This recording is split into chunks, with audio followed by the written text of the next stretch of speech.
Desde hoy mi madre, la del cuerpo lucido, tomeréis vos las llaves, las del pan y del vino, que yo irme quería y a servir buen marido, a ponerle la mesa, la del pan y del vino, para hacerle la cama y para echarle conmigo, y a tan hora que sea en buena hora, y a tan taile que sea en buen simane.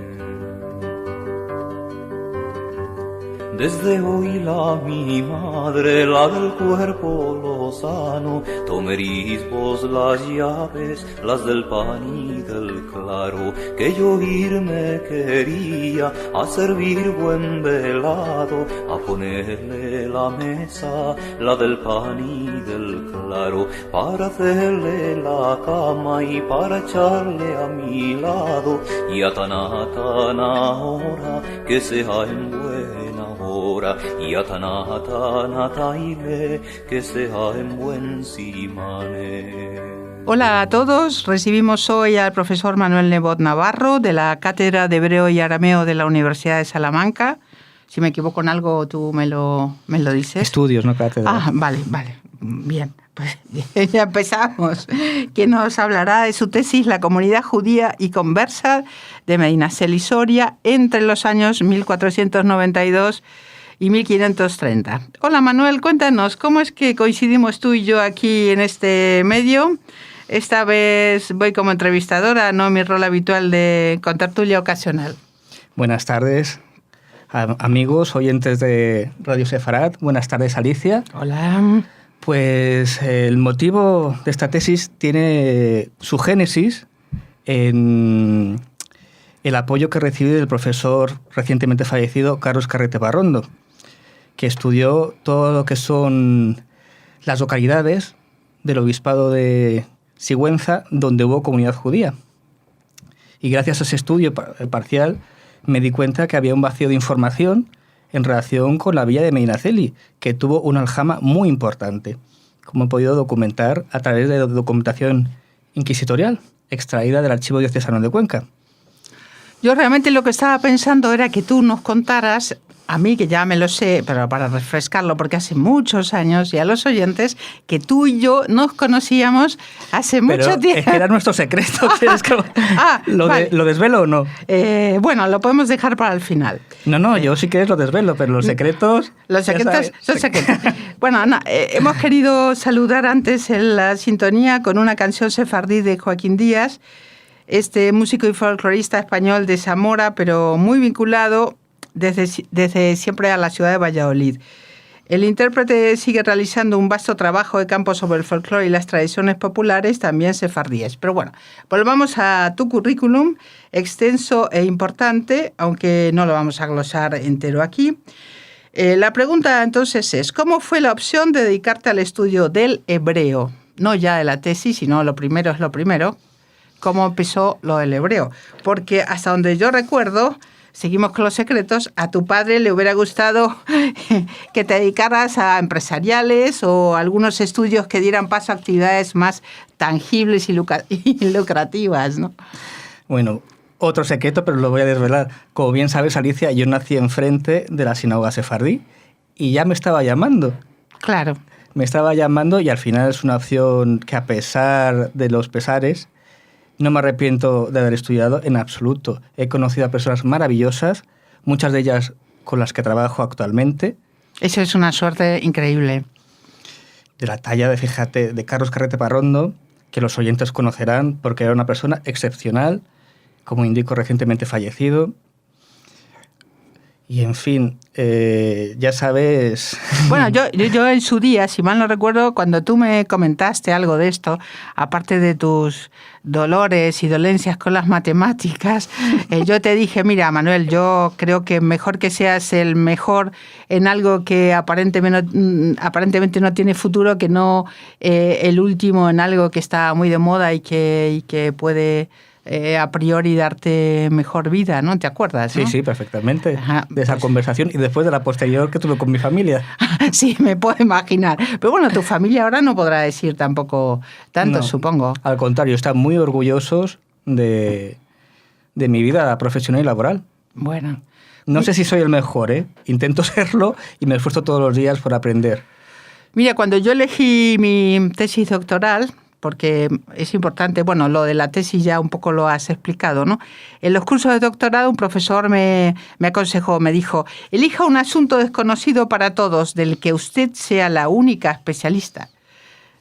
¿Tú también pensaste lo mismo? ¿Seguiste este consejo que está un poco en el aire de los doctorandos? Por supuesto. Además, me parece fundamental, porque investigar una cosa que ya se ha investigado, ¿para qué? Es que no puedes aportar prácticamente nada. En tu trabajo dices que has utilizado documentación del amplio distrito inquisitorial de Cuenca Sigüenza. Lo de la Inquisición siempre es un universo que impone mucho, ¿no? Impone mucho, pero es muy gratificante porque prácticamente no tendríamos ninguna otra fuente de primera mano para investigar el pasado judío de nuestras comunidades. Lo que pasa es que es una fuente desde el castigo. Parcial, sí, No. parcial. Pero desde el castigo, por la parte del acusado, pero la información que nos dan los testimonios, porque como bien sabes, aparece un mundo de testimonios, muchas veces familiares, de los acusados, que son muy interesantes. Bueno, es información de primera mano, claro. Sí, sí, y además, pues sí, en Medinaceli prácticamente no había noticias hasta la llegada de la Inquisición, muy pocas. A partir de 1490 tenemos antropónimos hebreos a tutiplén, muchísimos. Y eso, si no llega a ser por la Inquisición, pues hubiera perdido, no tendríamos otra fuente. No nos quedan Pincasín, no nos quedan, salvo alguna Teshuvá, fuentes directas en hebreo. Cuéntanos qué es una aljama. Para ti es una pregunta obvia, a lo mejor para muchos oyentes también, pero para aquellos que no estén muy imbuidos en este tema... Una aljama copia la estructura de lo que es el concejo en las entidades cristianas, es decir, es la entidad administrativa, es decir, de la que dependía la sinagoga, el cementerio, la taberna, la carnicería, etcétera, etcétera, que no tiene nada que ver con la judería, que es el espacio físico que ocupaban los judíos.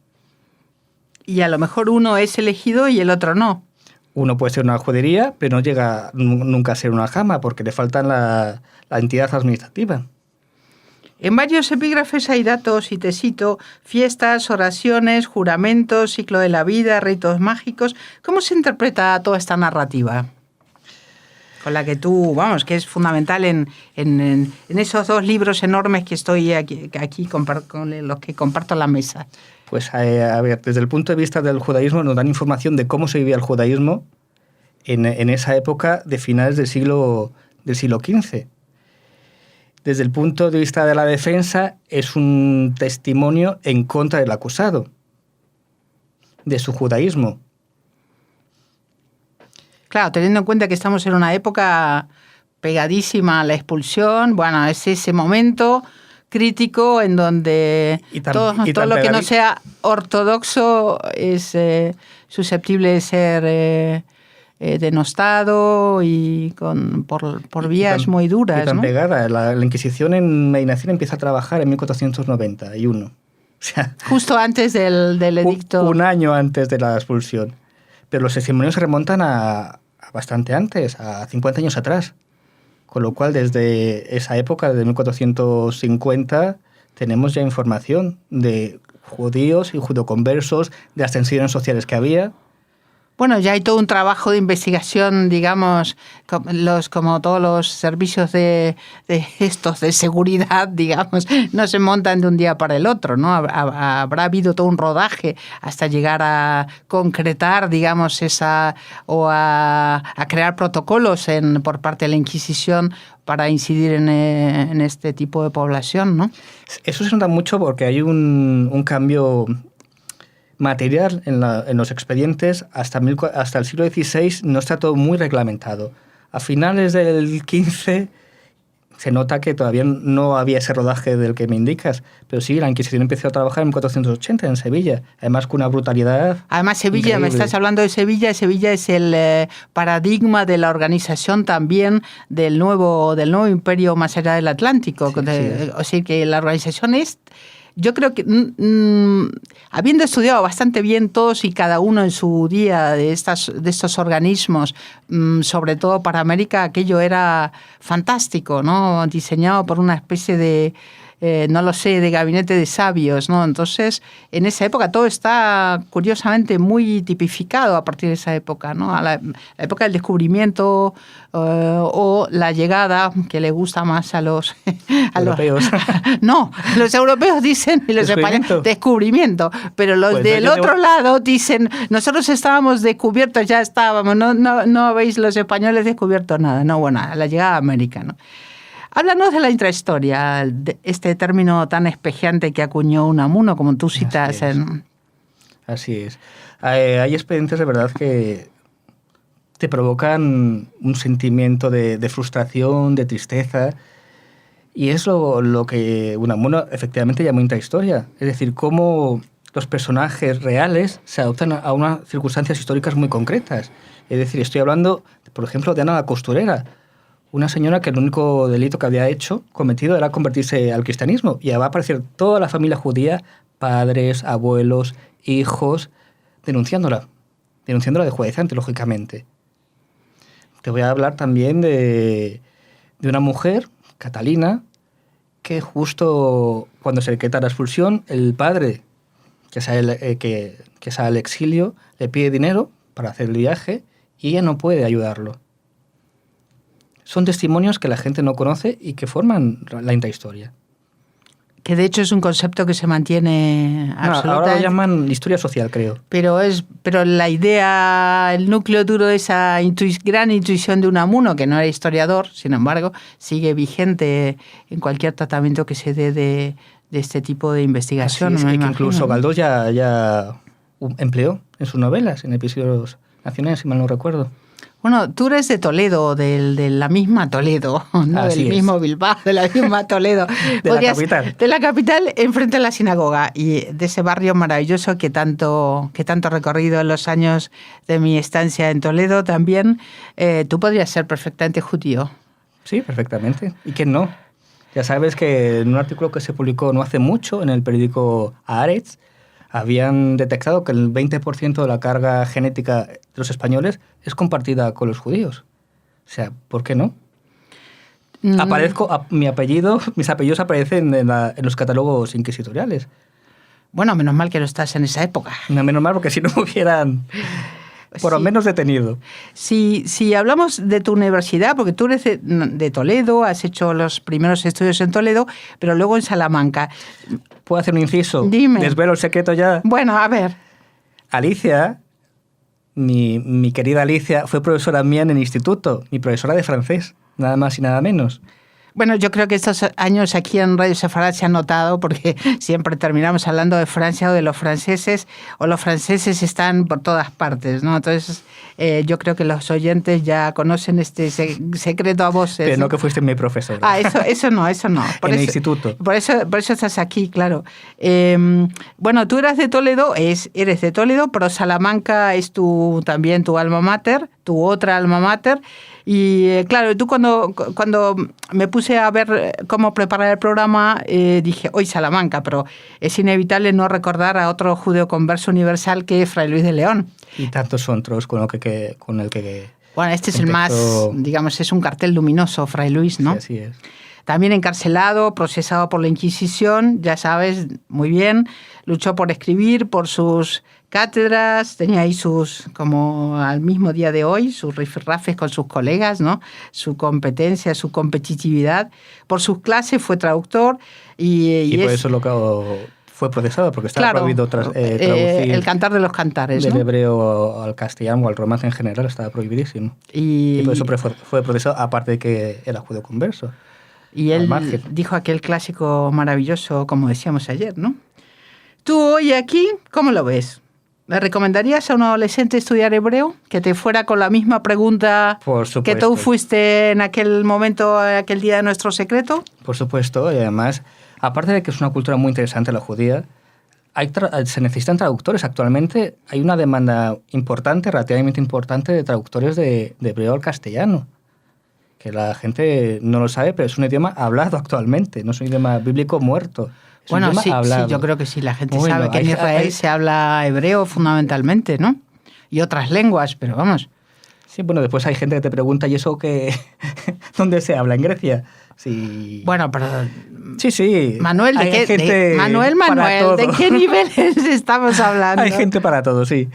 ¿Y eso se escribe de arriba abajo, de derecha a izquierda? Sí, hay. Pero bueno, a lo que vamos, es un idioma moderno, importante, y yo creo que cuando más exótico sea la lengua, yo creo que más futuro se tiene. Como me dijo a mí el señor embajador David Kuttner, es el idioma, él no me dijo eso, pero yo podría, bueno, en verdad con manga ancha, es el idioma de las startups. Ese vocablo tan... Ese anglicismo, sí. Sí, bueno, pero se lleva, ya ves, ¿no? En todo el entorno de Israel siempre se habla de estos temas, ¿no? ¿Y puedo hacer un poco de patria? Sí, si me permites. Claro. Ya sabes que en Salamanca es el único sitio de Europa, de toda Europa, donde existe el grado de estudios hebreos y arameos.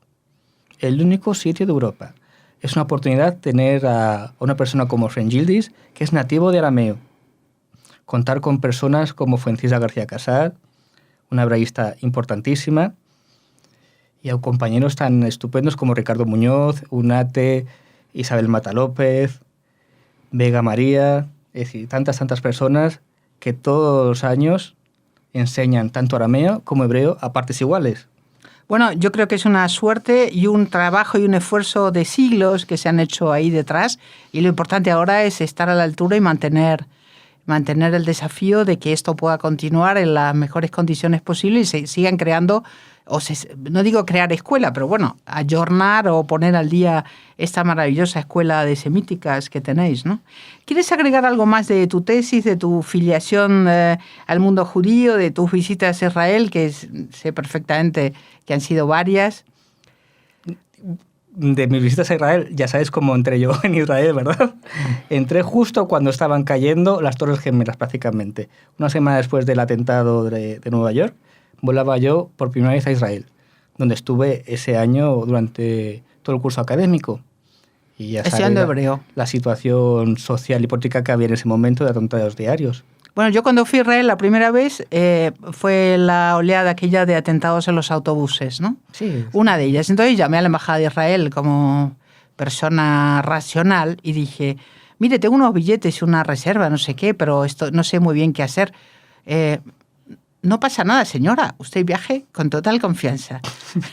Bueno, no, pero yo creo que se lo creen y además probablemente el Al, por ejemplo, sea uno de los sitios más seguros del mundo muchas veces y yo creo que Israel en estos tiempos lo comenta mucha gente, no solo judíos, debería dar clases o debería pasar toda su experiencia en terrorismo y demás, ¿no? A los países que están enfrentándose con esto de una manera ya sistematizada y dolorosa, ¿no? ¿Se pueden generalizar tus investigaciones a otras regiones de España o Portugal, por ejemplo?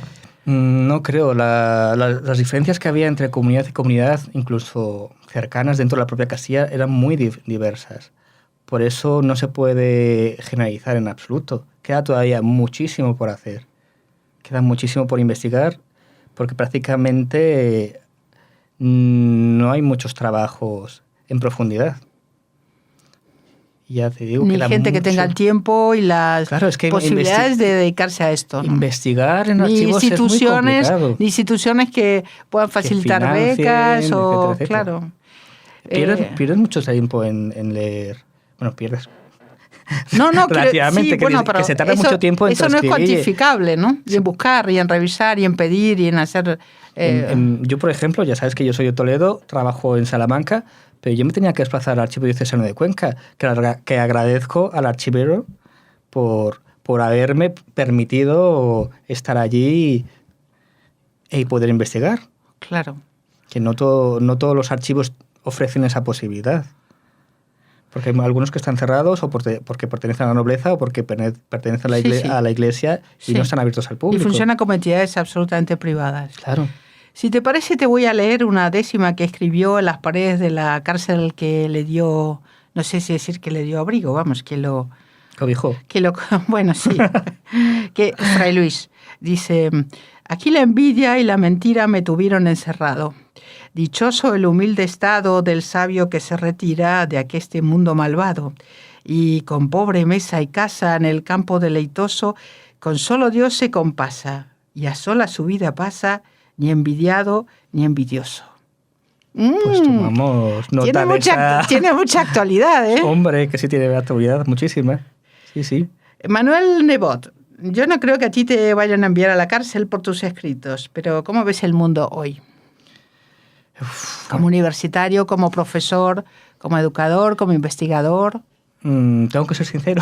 Sí, por supuesto. Lo veo decadente, muy decadente. Decadente. Bueno, eso es bueno o es malo. Porque decadente es un adjetivo que en su tiempo tenía mucho charme, mucho glamour. Entonces, decadente... Veo que pertenecemos a una sociedad, la occidental, totalmente perdida, que no se ve, y se ve perfectamente la crisis que está habiendo en la Unión Europea. ¿Hacia dónde va? Yo creo que hay que redefinir un poco el paradigma, ¿no? O deberíamos decir que justamente no hay un paradigma, que son muchos, hay muchísimas posibilidades y hay que volver a poner eso en sintonía de alguna manera, ¿no? Sí, pero me da a mí la impresión de que no he estado paralizado muchas veces por el miedo o por la inacción.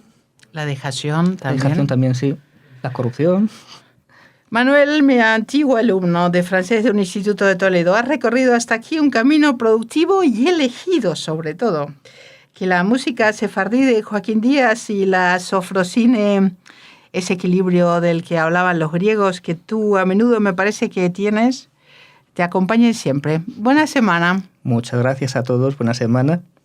Un besazo. Shalom ubraja. Shalom. Buena semana nos dio, buena semana nos dio, buena semana nos dio, alegres y sanos. Buena semana nos dio, alegres y sanos. A mis hijos bien decir, que me los deje el Dios vivir. Buena semana nos dio, alegres y sanos. Para fadar y circuncir, para ponerte feliz. Buena semana nos dio, alegres y sanos. Buena semana nos dio, buena semana nos dio, buena semana nos dio, alegres y sanos. Buena semana nos dio, alegres y sanos.